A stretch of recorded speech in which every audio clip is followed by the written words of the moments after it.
Hello and welcome to Outnumbered the podcast. I'm Audrey. And I'm Bonnie. We are experienced moms to a combined total of 19 children. In our weekly episodes, we explore relatable topics using our perspectives of humor and chaos. Tune in for advice and encouragement to gain more joy in your parenting journey.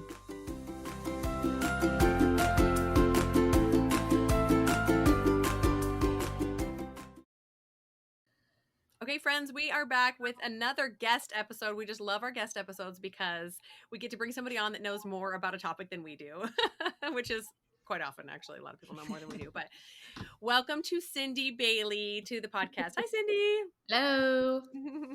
Cindi, you want to introduce yourself real quick? Sure. I am Cindi Bailey. I am a mom of 6 kids, and I am a landscape and pool designer and a lot of other trades under my belt there. I've done a little bit of everything. That sounds really amazing. I want to know, I want to see some of the things, the landscapes that you've designed. You need to go follow her. You're not private on Instagram, right, Cindi? I'm not. I have a design account and then my personal account, and neither one's private, though it probably should be. But let's link your design account. Tell us what it is. Okay, so my design account is Cindi Bailey Designs. And yeah, you can follow along there. It's a lot of fun.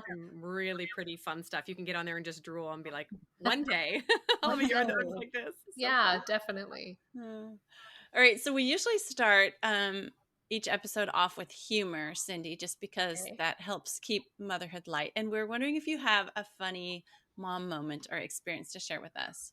Well, I have plenty of them, but one that I was thinking about was it was shortly after I had gotten divorced, and I have 4 very small kids. They were all very close in age, the oldest being like 7, and the youngest was about 3.5, almost 4 when we got divorced.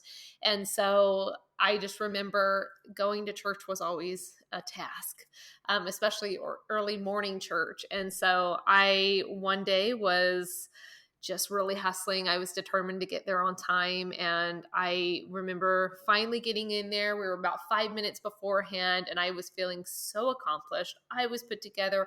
All 4 kids just looked impeccable, and I just was so happy. And then 15 minutes into the service, I looked down and noticed that my son Jake had on football cleats that were just, 2 sizes too big. And it was just funny. So, and of course, instead of doing anything, all I did was take a picture and put it on my Instagram account. So that's about as funny as I can think of right now. But got a lot of nuggets like that. So, hey, at least he had shoes on, and they were matching shoes. Absolutely. Right? And he wasn't going to fall because there was lots of traction on those guys. So. He was getting ready to make a break for it. He didn't want to go to Sunday school or something. He was just going to take off, and you were not going to catch him. He had just started football, just what was it? Not tackle football, flag football. And so he had just gotten the cleats, and he was very excited about it. But it took me all the way, 15, 20 minutes deep into church before I noticed he had those on. So it was pretty funny. So kids are so creative with their dressing, right? Yeah.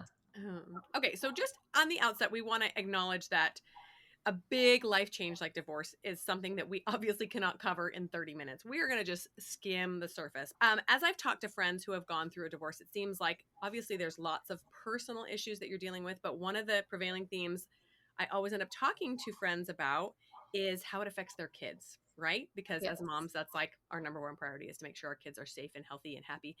So what would you say was I'd love to get a good and a bad aspect of it. What would be the hardest aspect of going through all this with your kids, and what would be the best?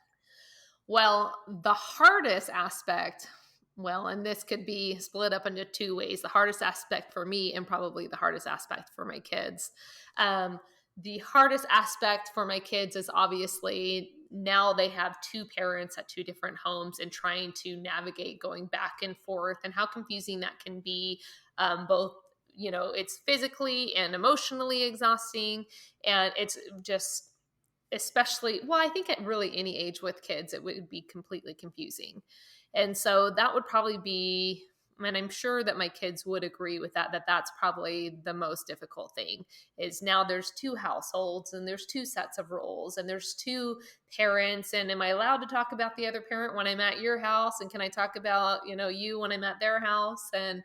And so I think that that's probably been, especially in the earlier stages of getting divorced, like trying to figure out, what that means for them. It's a new life. So, now for me, for me, and this is just my own personal experience, there was still a lot of hurt. And the hardest thing for me has been able to, or has been trying to allow my children to continue a relationship with someone that I had a really, or continue to have a difficult time with. And that's not an easy thing to do. And so that's taken a lot of time. I think that I'm not an expert in anything, and I could have always, I'll admit I could always do better, but that was one thing that was probably the hardest thing for me, was to allow my children to continue to have a relationship with their dad, that it was okay, and almost encouraging it when I was like, tap out, I'm done, kind of a thing. All right. So I want to talk a little bit more about that. One time when we had some friends going through divorce, and I was helping some of the children through that time, one of the children's teachers told me that in her experience, children always blame themselves for their parents' divorce. And I wanted to dig into that a little bit more. How do you, so you're talking about struggling with all these negative and hard feelings toward your spouse, and then your children are going to have their own set of things that they're dealing with, whether it's grief that their parents' marriage didn't work out, or blame, self-blame, it's their fault. So how do you how do you help your children when they're struggling with such huge things, when it's such a huge thing for you as well?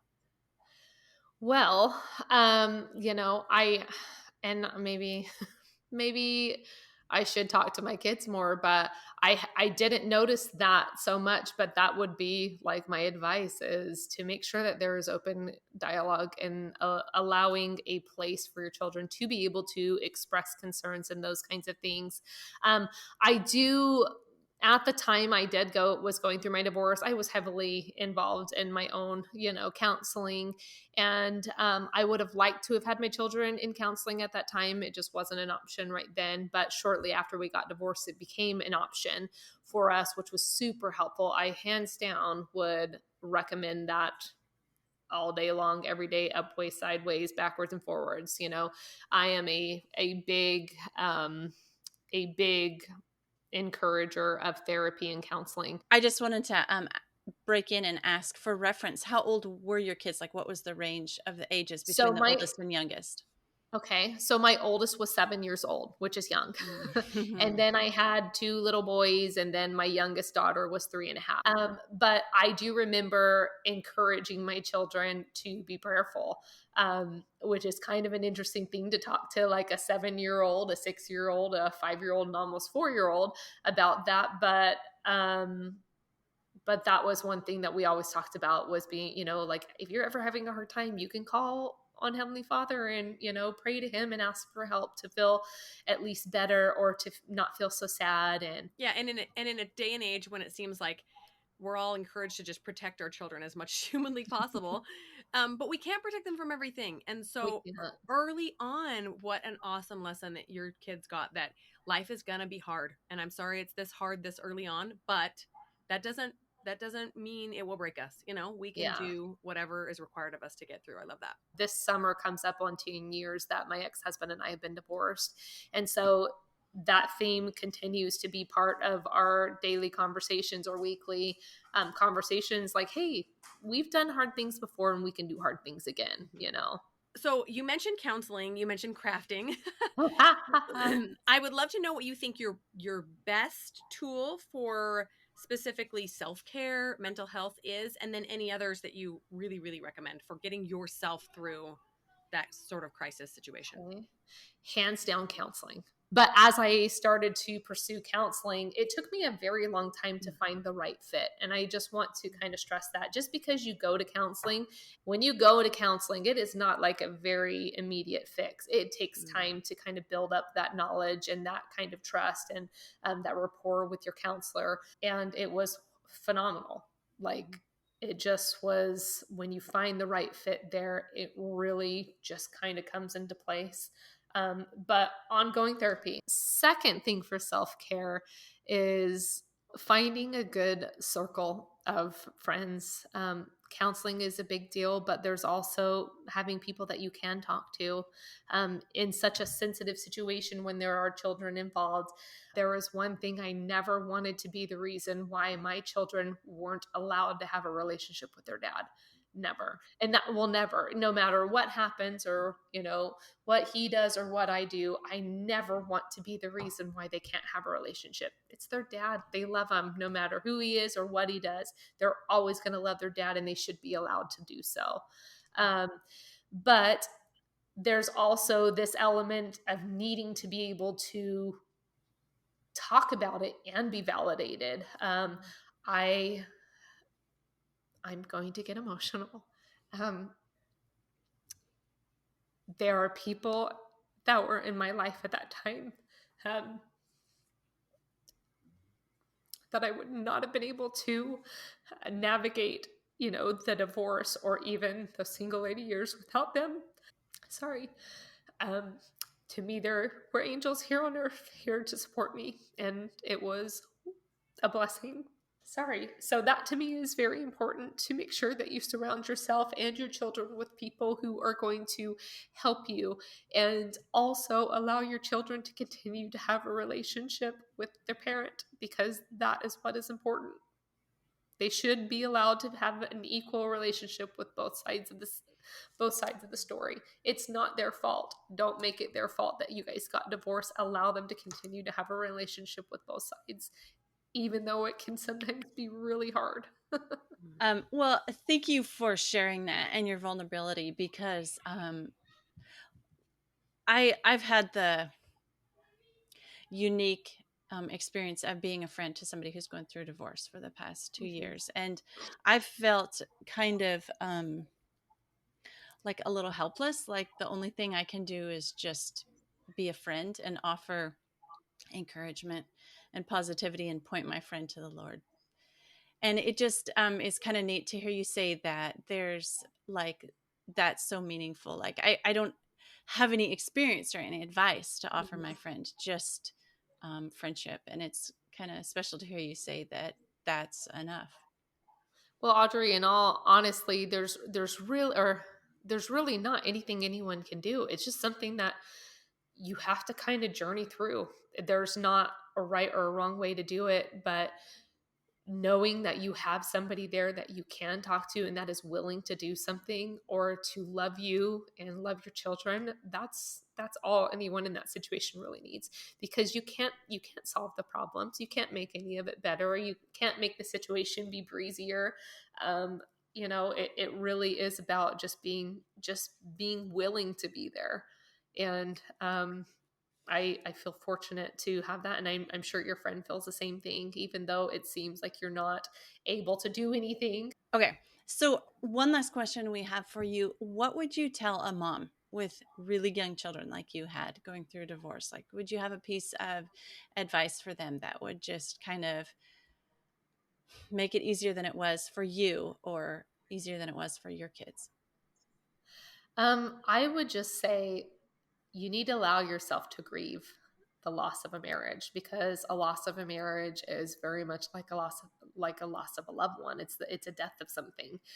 It was a death of this idea I had of what the rest of my life would entail. It's the death of, this family that I thought I was creating. And I think when we shove down those kinds of emotions, they don't go anywhere. They stay right there, and they can come up in ways to kind of surprise you or bite you in the butt. So I definitely think that allowing time to grieve is super necessary. the other thing, and probably most important at all, I have been approached multiple times by people who've come out of the woodwork since I've been divorced, asking me for advice on divorce. And the very first thing that I've always told them is I have no intention of being an advocate for divorce. None at all. The best situation for you and your family would be is if you guys can work it out. Because getting a divorce solves one problem and creates a million more. And so I would be very cautious in making that decision and really, really deep dive and make sure that that's what you really want to do. Because marriage is hard. Even a great marriage is hard. Marriage is something that two people have to actively work towards. And I understand that there's times when, one party doesn't want to work on it anymore, or, decides to make choices that prevent you from having this team. But I never want to be the poster child for divorce. That's not anything I ever wanted in my life. And so I was always very cautious about, like, hey, the best thing you could do is try to work. If there's a sliver of a chance, if there's a sliver of hope, go to therapy, work on it, try to get it figured out. Because there is nothing pleasant about it. Getting divorced, it's very hard. Even if you're like, you come to the decision amicably and then you start the divorce process, and man, those lawyers really kind of fuel that, this division of assets is what it becomes. And your kids oftentimes become in the crossfire of dividing those assets. The kids themselves become part of assets, because if you have your kids for X amount of hours, then this person has to pay this person for those X amount of hours. And then it just becomes this numbers game, and kids oftentimes get very lost in the shuffle. And it's a very, very difficult it's a very, very difficult time for all. And so my biggest thing that I just, first and foremost, if there is any hope to save your marriage, do everything you can to do so, because this is not a fun lifestyle. Being divorced, going through divorce, and then being a single mom is so hard. I was kind of, in kind of preparation for this, I told you guys I did like a deep dive on my Instagram. And just because I posted a lot, because I think because I was lonely, and I was desperately, my whole family lived, in another state. I've never lived by my family as an adult. And so I would Instagram all the things and all the chaos things so that my parents would know that I was okay. And that they wouldn't worry about me as much. And then if I hadn't posted anything, my mom would be like, are you okay? And I'm like, no, I'm not okay. I'm not okay. Even when I posted that yesterday, but I try to see the joy. Yes. But even jumping back on that dive on my Instagram, it was very, it's just hard to look back on it. Even the good things we were so blessed. My kids and I have been so blessed. We have had such a strong community, and we've had people that have really rallied around us and loved us and helped us through really, really hard times. But it's also just like, it's really cringy to like look back and, the immaturity. There's immature parts. And there's really, really sad parts in there too that I was reminded of. And I don't like looking back on those times, because I was tired and I was overwhelmed, and I didn't feel like I was able to really be the kind of mom I wanted to be during that time. But I also had to learn some hard lessons, that it was okay, that I just needed to do the best that I could. And you can do the best that you can, and just pray that this is where the atonement can come into my life, and that I can only do so much, and that I rely on my Savior to pick up my slack. And I am very emotional. I mentioned earlier that my dad had passed away when I was 7 years old. I've never felt such a thinning of the veil than I did during that time. And I firmly believe that there's people that walk among us, that are angels in our life. But I truly believe in those ancestors and family members that have passed on before us that can come in and really help, whether it's comfort and protect. I had lots of blessings during that time, and people who didn't know anything about my dad but would give me a blessing and talk about how my dad Jeff was there, walking the halls at night, guarding my family as we slept. And there was just a lot of really tender mercies that I experienced during that time, and feeling my dad, who had died 30 years ago, feeling him so closely. And it was truly a blessing and a very special time in my life. Being able to get to know him on the other side of the veil was a very special thing for me. I got off on such a tangent. I apologize, but these are my thoughts. I'm so glad you shared them. And I just wanted to point out two things that I heard from your story. And one was that it's okay to be sad. It's okay to realize that, like you say, you go down your history and you realize that was a dark time and it was so hard. And yet the sun comes out, you get to a point in your life where it's no longer this brooding cloud over you all the time. And then you're able to show up for other people, and Absolutely. You can be an angel for someone else, like you said you saw in your own life.